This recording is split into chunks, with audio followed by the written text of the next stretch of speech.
Hello, today is the 19th day of Tammuz, the 25th of July, and we're looking at the fifth reading of Pinchas.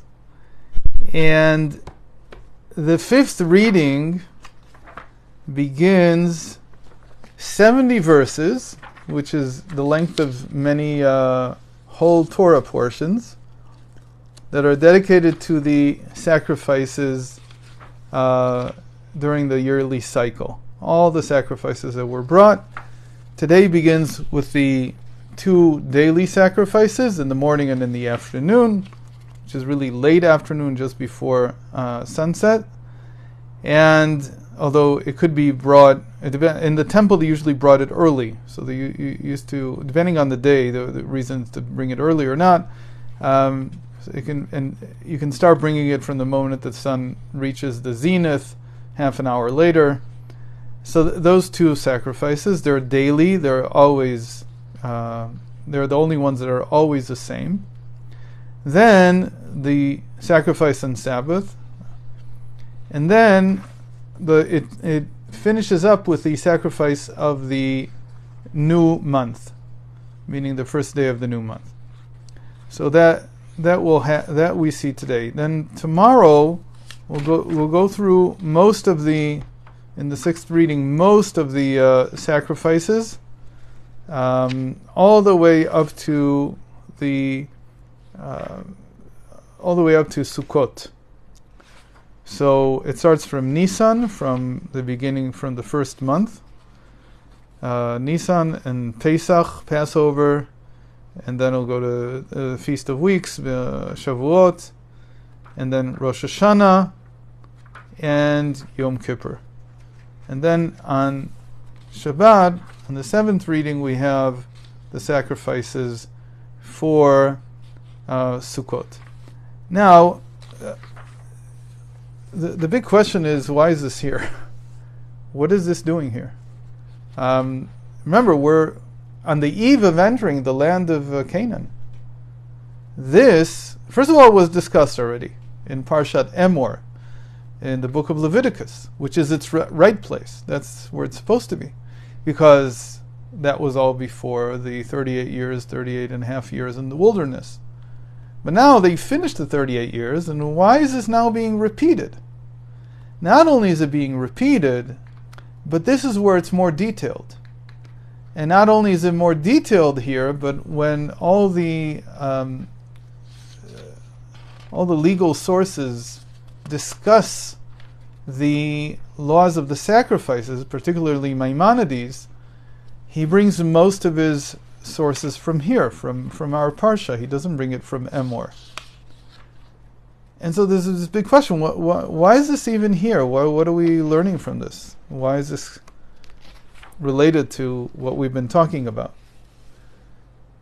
So the answer is that everything in every Parsha, this is like a principle of learning Torah, everything in every Parsha is related to the name of the Parsha and to the main story of the Parsha.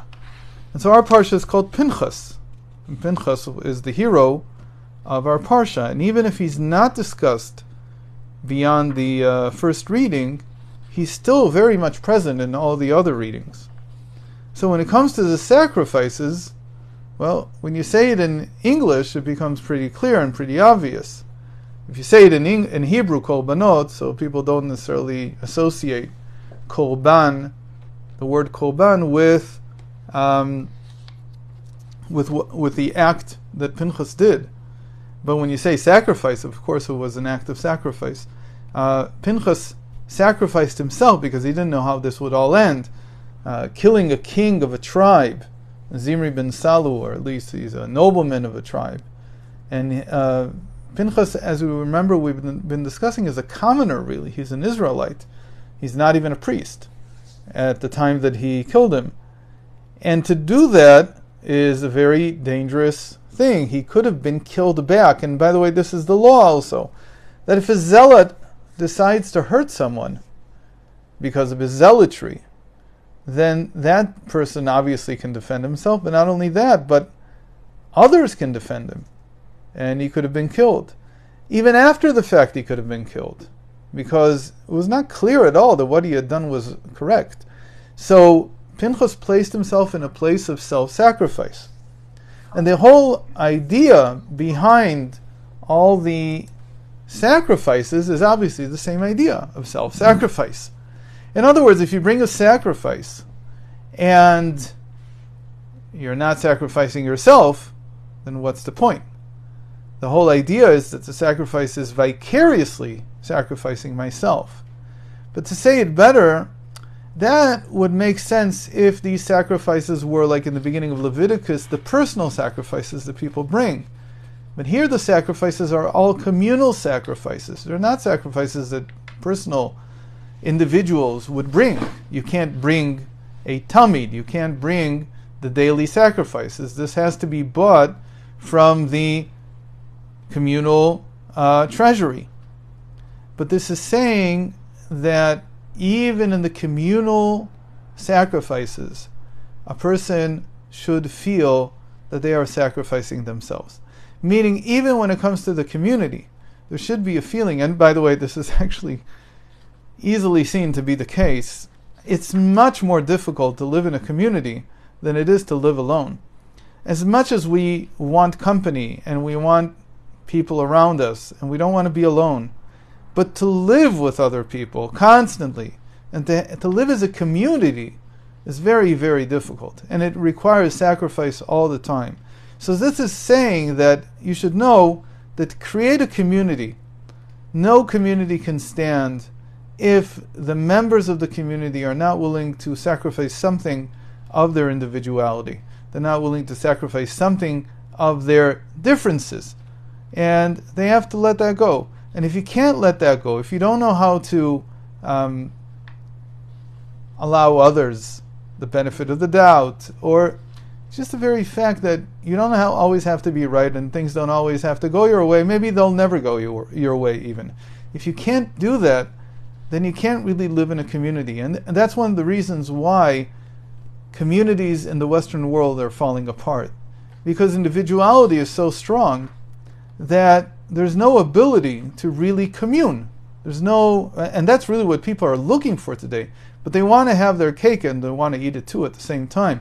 They want to remain ultra-individualists and yet somehow at the same time have a community. And that doesn't really work unless you're willing to sacrifice something.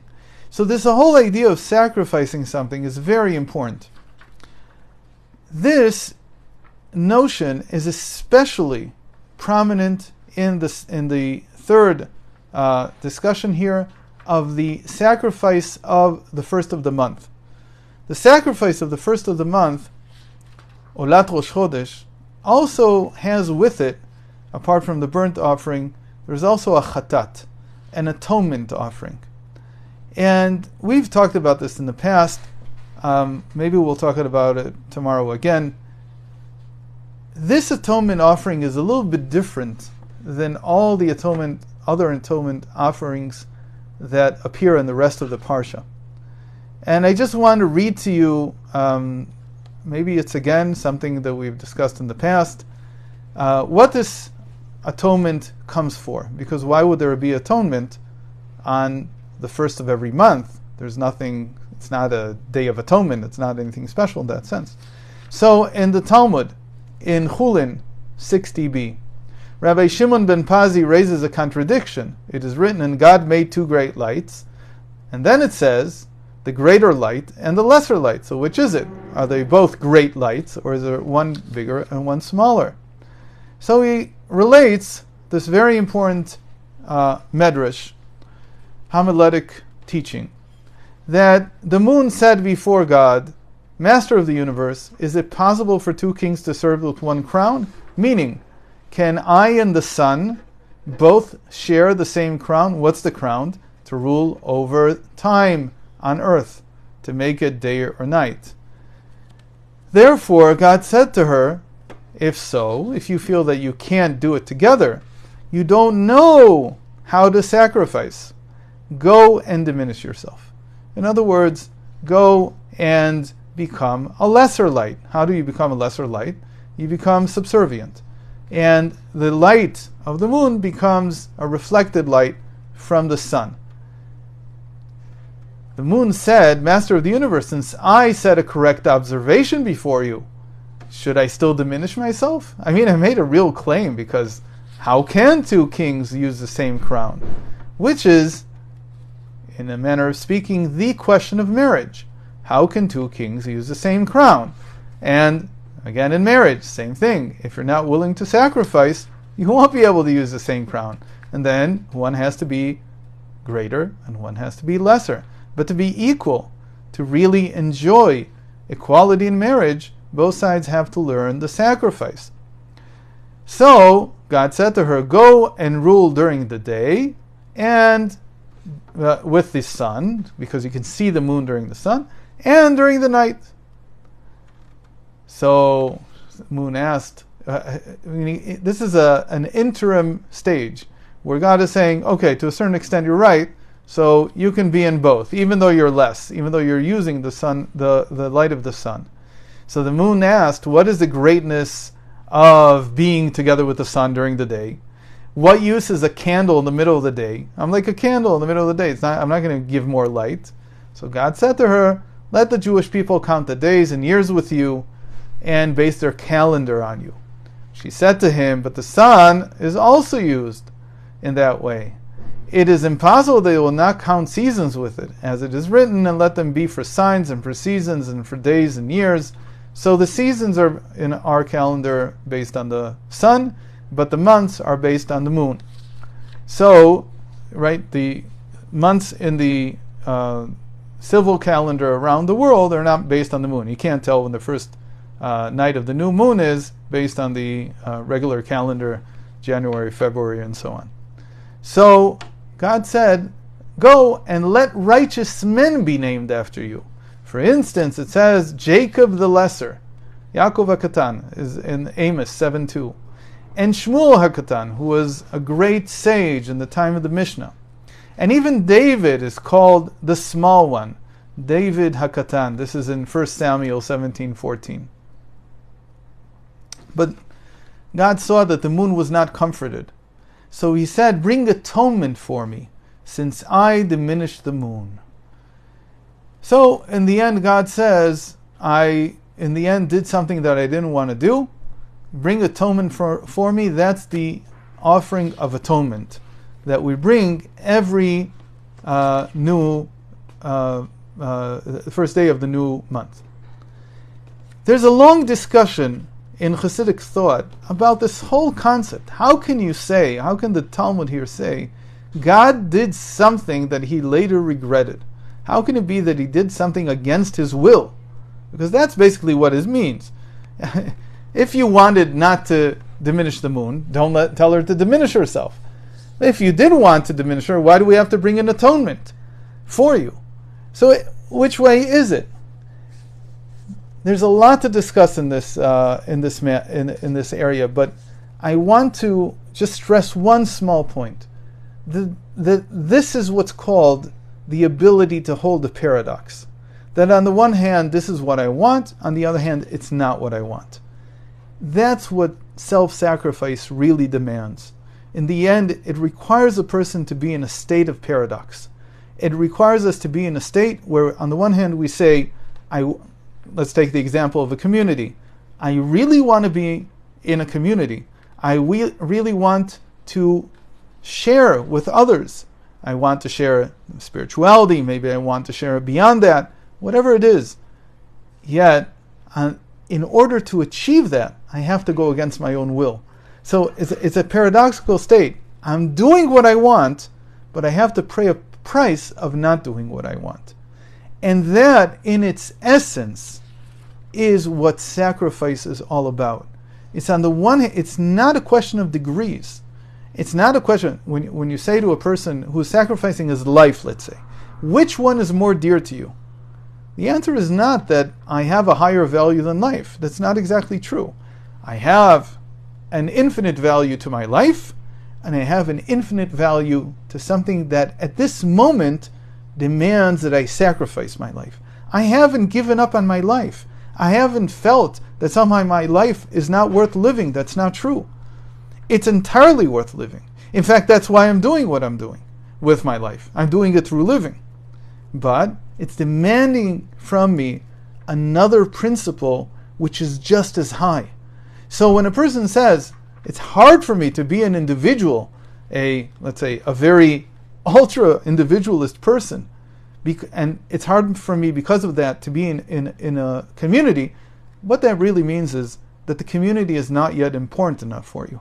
Because if it was important enough for you, you'd be able to live that paradox. You'd be able to live in a state in which you're an ultra-individualist and at the same time willing to sacrifice that individuality to live with another higher ideal that you have, which is called living in a community. So with this, we'll end today. Thanks for joining. Hope to see you tomorrow.